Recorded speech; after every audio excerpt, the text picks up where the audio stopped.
It's always humbling giving a talk that you don't feel like you're an expert in.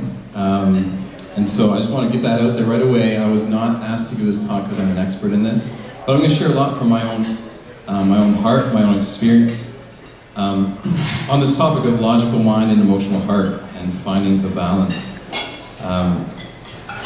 It was interesting as I was thinking about, those two things. I think we can maybe think of who caricatures that the best. And I don't know about you, but when I was thinking of logic, I was thinking of Spock from Star Trek or Sheldon from The Big Bang Theory. Or when you think of a very emotional person, I thought of every Disney character who ever falls in love.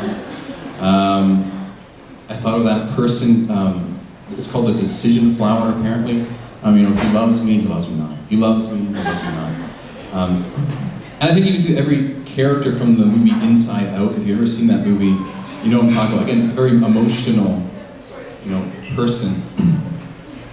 But it's interesting when you look at these caricatures, it's something about it too that still makes them lack some either common sense or even emotional health. So they have a lot of one thing, but it seems to then be out of balance. Again, something very logical can also then, you can have no common sense. So I was also then thinking where does this often show up? We see the disintegration of the two, maybe in our dating, our romantic relationships with people. It seems we're often chasing a feeling, especially when I'm not feeling it. It's a good reason then maybe to break up with someone, to leave someone, even a committed relationship. Or in the narrative of I fell in love, and you hear the story, and it sounds a bit ridiculous. And even too, we see sometimes in these dating relationships, where someone will say to us, they aren't good for you. Or you would be stupid to stay in that relationship. And we still stay in a relationship. So it's interesting, as I was kind of reflecting upon, again, where do we see this disconnect? I think even at the heart of it with our loving relationships, I think there's an aspect to love that doesn't make sense. And in some ways, you got to be in it to understand it. And to give an example, for those who are Christian in the room, an example I'll use is the cross. The cross doesn't make any sense when you look at it from the outside in. It looks gross. It looks like weakness. It looks like something that, again, it just seems what it is, which is a bloody death. But for the Christian, they look at the cross and they see the strength of God. And they see the beauty of God. They see the love of God. But you got to be inside to understand it. So the idea that love doesn't make sense unless you're in it yourself. So I think starting out then, there is this opinion that a logical, reasonable mind is incompatible with an emotional heart. It always seems that one is competing with the other, and one will usually win. And I think too, maybe in the world, it seems that logic is to be the one to be prized the most. I think this mentality even creeps into how we sometimes understand our faith. You might have heard it said, faith is just fluff to make people feel good. Or there is no intelligent person who would believe in God. Faith is for simple people. Someone pick up that phone. But this is based in the belief that emotions are bad.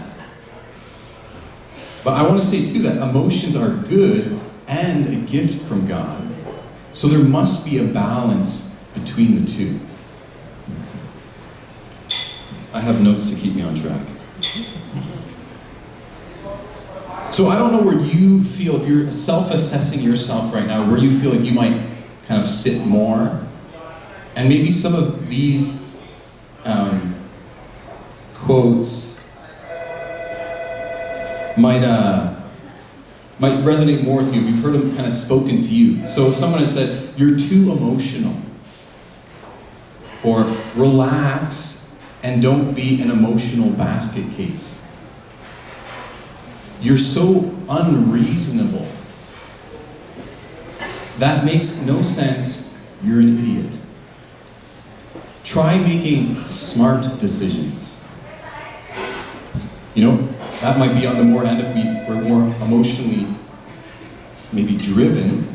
Or if on the other side is someone might say to you, don't be so insensitive or cold. It's like you don't even care. Or put some heart into it. I think oftentimes we ourselves will make these statements and judgments towards others, but we've never taken the time to understand why there is, or basically the why behind what they did. Why behind the actions. And so, again, I think a very obvious place that we often have this disintegration, we look at men and women. And if I've learned anything in my life about women, it's that they're different than men. I know it sounds crazy, but it's interesting because like there are differences. And I am not going to speak on women as if I know, but I'm sure this will be great points of conversation for you guys. But as I understand, for women, everything can be interconnected. So in a certain conversation you're having, you think you're talking about something here, but it's actually connected with something over here and something over there and something from yesterday and something in the future. But maybe from a guy's mind, we're just talking about the thing that's here. And so we see sometimes too in the way that we communicate with each other. I'm not saying that guys can't also be thinking about multiple things, but I'm just saying that there is a difference sometimes that we don't take the time to understand the other person. We just come up with a blanket statement like, oh, you're an idiot. Why didn't you think this through? Why are you so emotional? Why did you act that way? But we're not taking the time to actually understand the logic and the sequence of events and what's connected with everything, why a person did that. So I think it's important in our relationships that we take time to understand the other. Because just because someone doesn't use our logic doesn't mean it's illogical. And just because someone doesn't express feelings in the way that we do, it doesn't mean that they don't feel. I think we should really try to understand the other and the why they made that decision. And I think that could actually dramatically change our relationships and the way we interact with people. Think about it, like your boss makes a decision and you don't understand the decision and you think he's actually out to get you, or he's trying to put you against somebody else on your team. Well, that might not be it at all, actually. But you haven't understood the logic of that decision. You know, your boyfriend or your girlfriend, you know, said something or did something, and you think, oh, well, now it's over.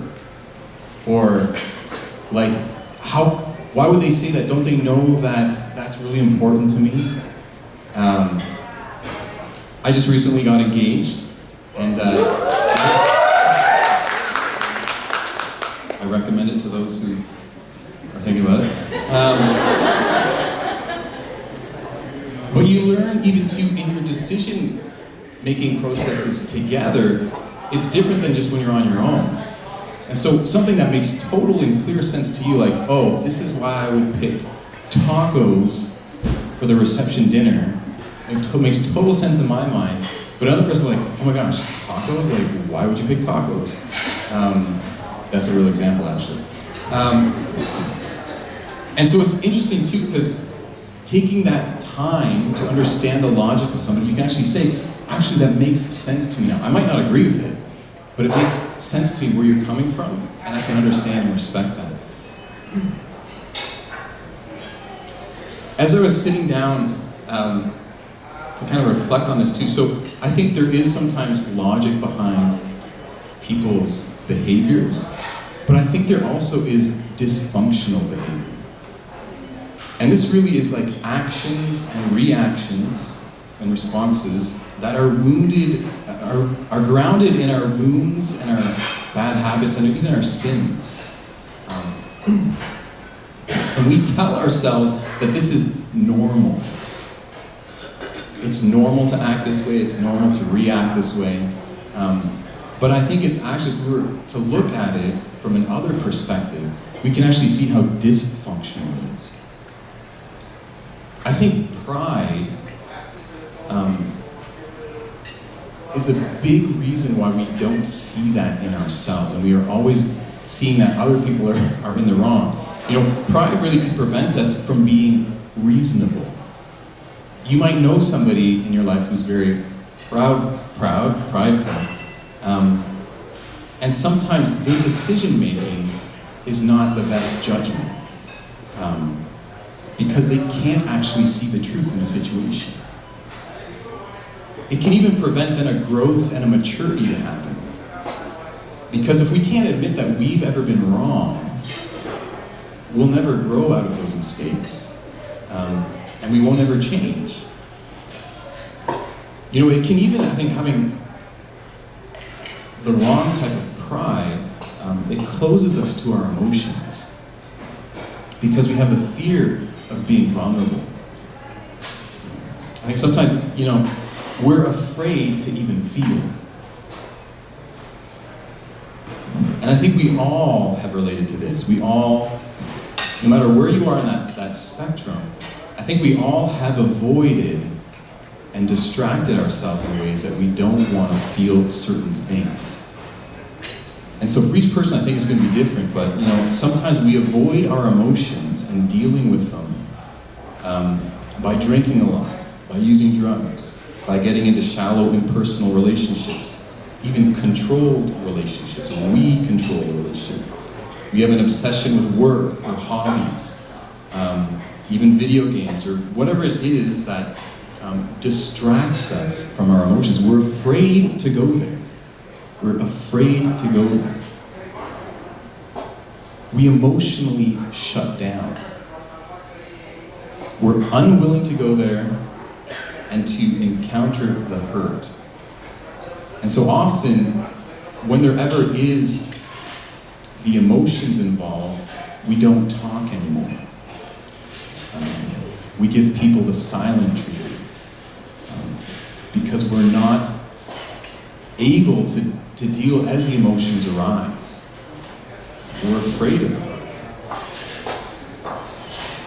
And so this is a good point for reflection, is like to ask myself, like, am I a prideful person? And if you say no, you're probably a prideful person, because you would never admit it anyways. But pride really prevents us from healing, from growing out of that dysfunction. The behavior that is really dysfunctional.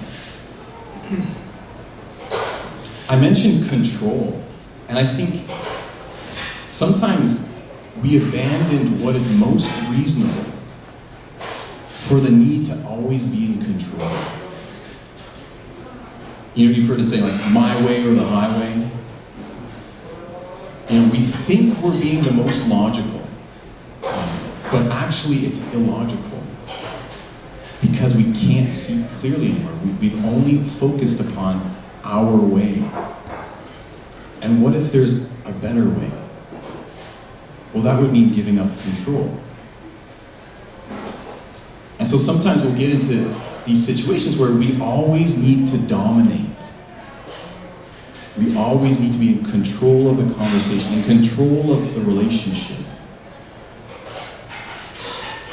I'm not saying that breaking up with someone is a bad thing, but we're always the one to break it up. We control everything.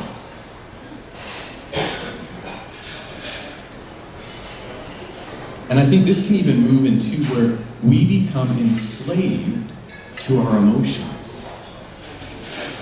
We only do as we feel. If it feels good, do it. If it doesn't feel good, avoid it. Or stuff it. Or avoid it. Have you ever felt too, you can't tell the truth to somebody because you are afraid of how they might feel about that? And so how you think they're going to feel controls whether you share truth or not. And when we can't be truthful anymore, it means we're not living in reality. We can't be honest anymore with somebody.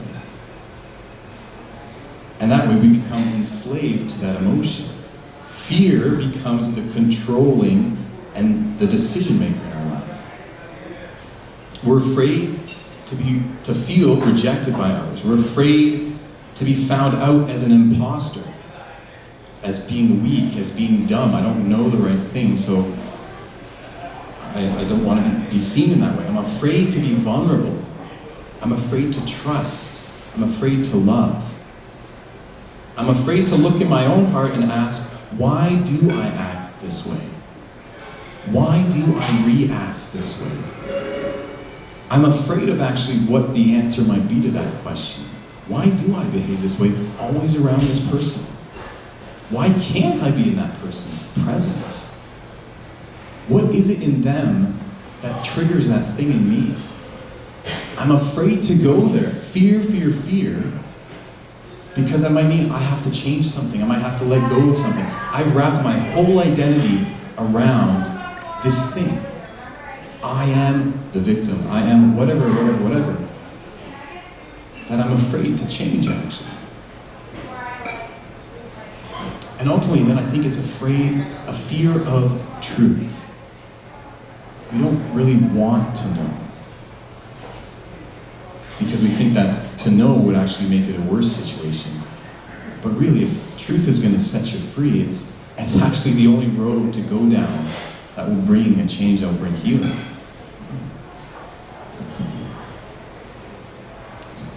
So I've talked a lot about the heavier stuff, but I want to say that emotions are good.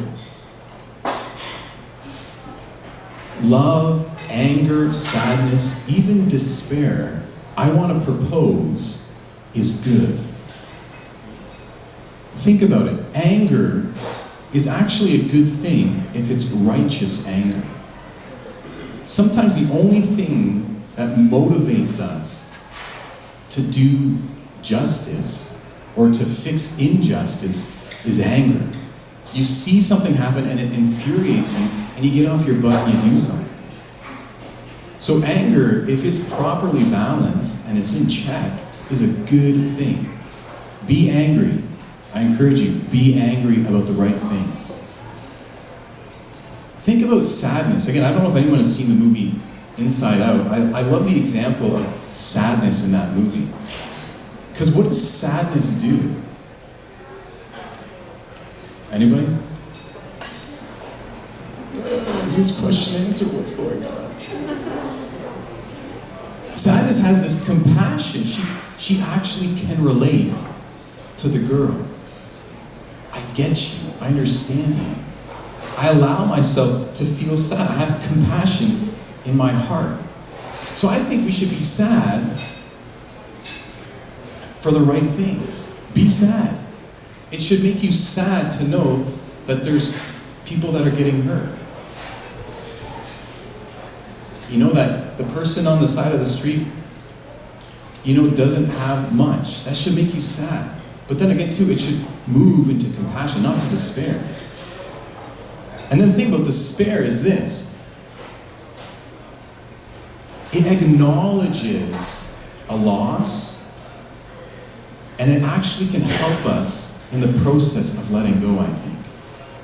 I had it once explained to me in this way, because I was like, how could despair ever be a good thing? Well, understand, it's not going to hopelessness, but it's a part of the process of letting go.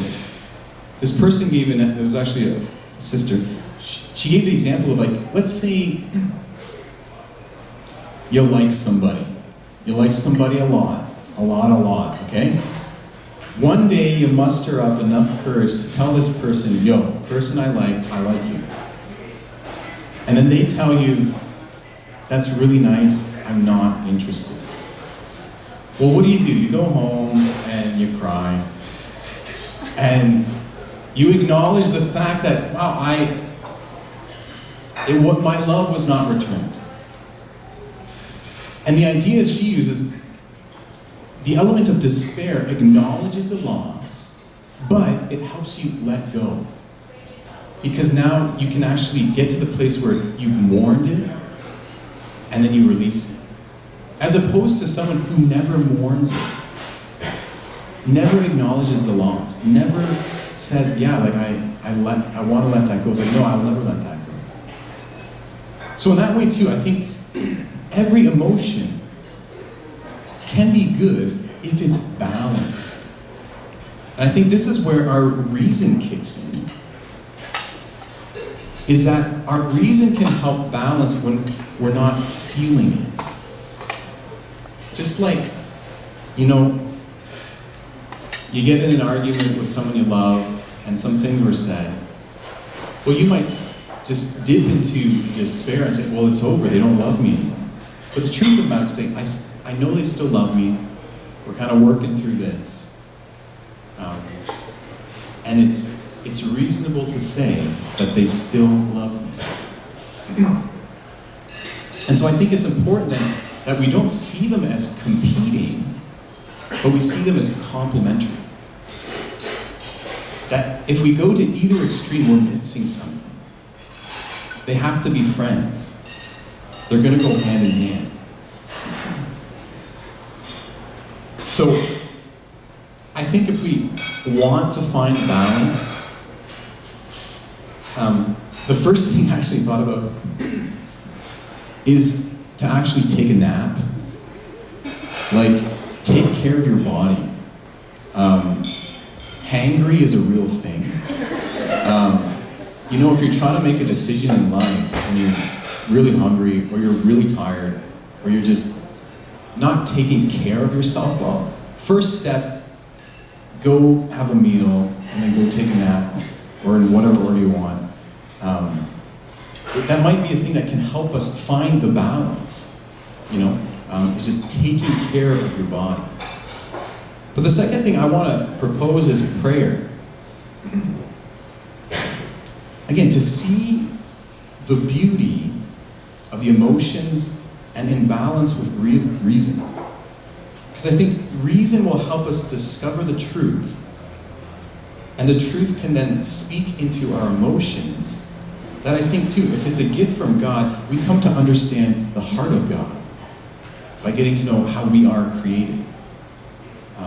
But we have to see it in the proper lens. We have to see it in truth. And so reason is going to inspire our emotions as well. And so we have to be, I think, a seeker of truth. If you're not interested in finding out the truth, I don't think you'll never find the balance between the two. Because it might mean some tough answers.